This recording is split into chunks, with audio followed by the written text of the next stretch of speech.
unang gagawin natin ay ang Eggs Benedict. Simulan na natin, Era. Okay. So, mayroon akong tubig dito na malapit ng kumulo. Yan. Kailangan marami. At lalagyan natin ng vinegar na 1 kutsara. Vinegar. Sa pag-poach ng itlog, magdagdag ng 1 kutsara ang vinegar sa boiling water. Ito na nga po yun. Nakakapagbigay ito ng kaiba-ibang sarap. At nakakatulong na mapabilis ang cooking process. Okay. So, yung itlog. Yes, ito na. Dito natin ilagay. Ako muna, bago ikaw. Ganito ha. How to break the eggs. Para isang kamay lang. Yes. Kapag kumukulo na yung tubig, ganito ha. Gagawin parang ipo-ipo. Ano? Kapag iniikot mo ng iniikot yan, at saka mo ilagay ngayon yung Kailangan habang iniikot. itlog. Yan. Ang galing. Tama? Di ba? Sumasabay sa ikot, hindi naghihiwalay.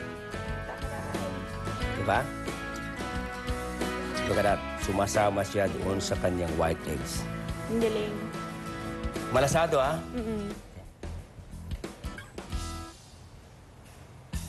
Kailang ingatan. O baka masira yung loob. Kapag nabasag yan, that is the end of Idol's story. Eh, hindi, buo pa rin. O, pa. Di ba? O, di ba buo? White. Ang iba naman, nilagay sa frying pan. But my style is perfect. Buong buo, right? Lagay na. Galing. Galing. It's your turn. Nakaka-tension naman pala dito. Di, oh? Wait lang, kalma. Kalma. Yes. Wow, perfect, ha? Sabi isa ba? Kumari nang magaling. Galing. O, ikaw mag... Ikaw. Dali, ha? Eh, paano ko magdurog? Hindi, gagawin ting ipo-ipo. Sandali, ha? Pag sinabing Okay. ilagay mo, 1, 2... May sayo na gano'n Sayaw, talaga. siyempre. May music pa nga yan, eh. O sige nga po, kanta kayo. Oo. Pinutusan. Oh, ito mo na. May music talaga! Lagyan na natin. Lagyan mo na. Yes. Ayun. Yeah, that's right. Ang kagandahan ng poached egg na yan, pag umiikot siya, bumubuo yung white egg, sumasama doon, then dulutang siya. Kaysa naman ilagay mo sa frying pan, lalapad lang yun. Kaya mas maganda pa rin yung talagang ika nga, may kasabihan na, you learn from the experts.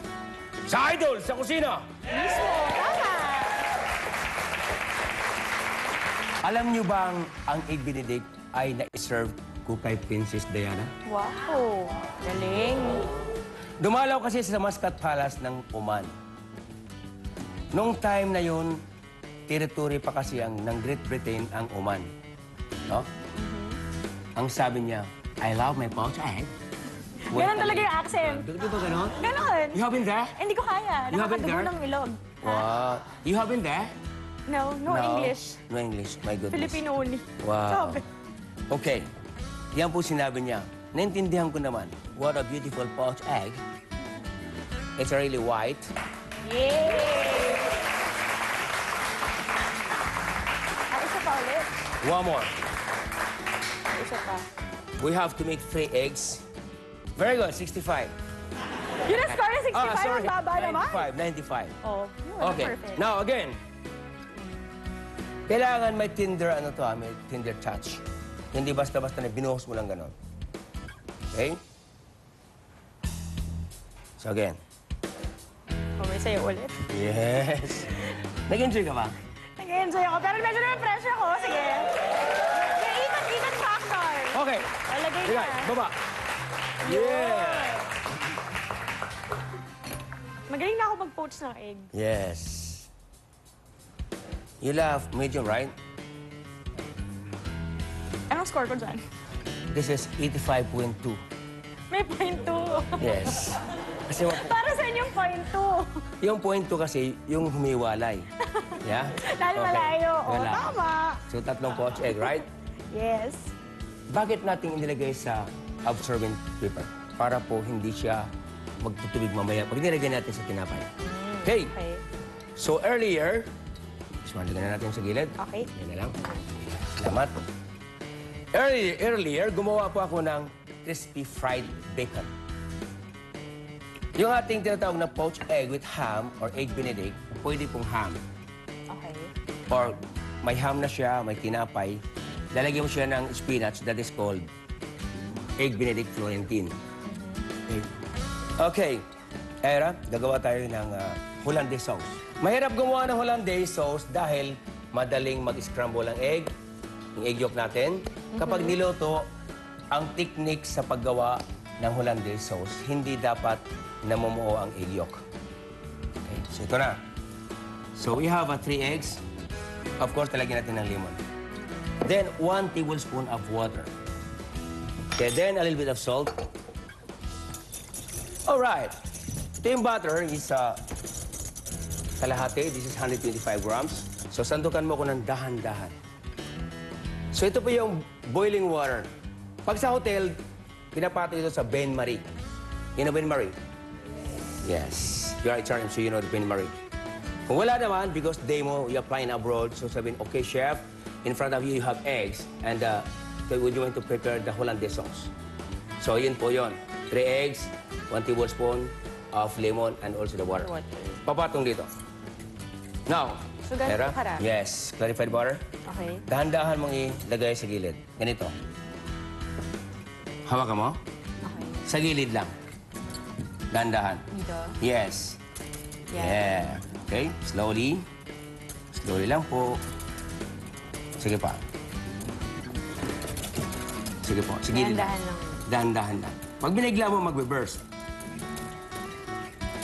Then, pagka bumagsak ka nito, ito yung pinakamahirap na gagawin sa... Kasi kailangan perfect siya, di ba? yeah, opo. No? Kapag sobrang init, iangat mo. Okay? Tama na muna. Okay. Relax ka muna, sandali. Kapag katulad yan, sobrang init, ilalabas mo to. Ha? Okay. Iangat mo. Yeah. Ito natin ilagay. Okay na po, salamat. Okay.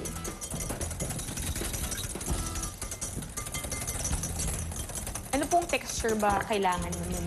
Yes, dapat creamy at hindi naman po sobrang lapot.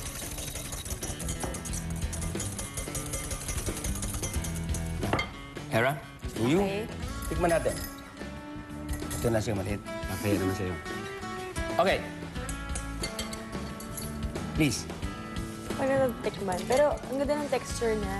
Yes, of course naman. Idol sa kusina ka eh. Kaya maganda ang textures niya.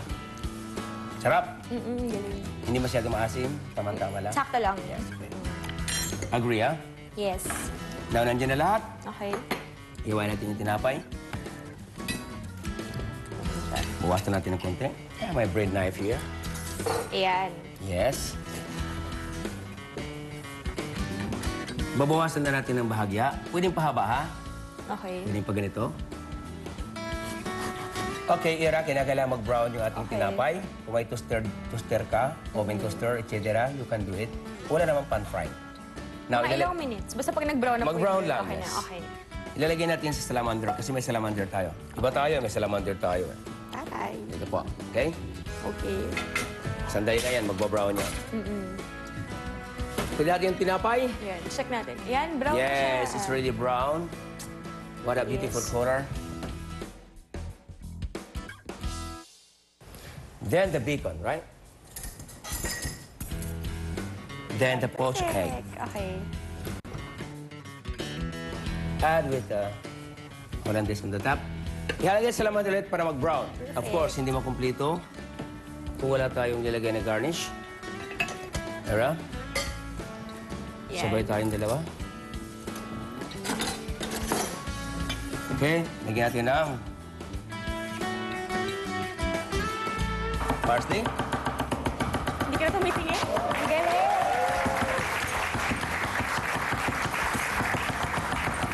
Okay, Era. Half for you, half for me. Ping, ping, ping, ping, ping, ping, ping, ping. Ping, ping, ping, ping, ping, ping, ping. Alright. Here it is. Ang ating egg benedict. Natatakam na ba kayo?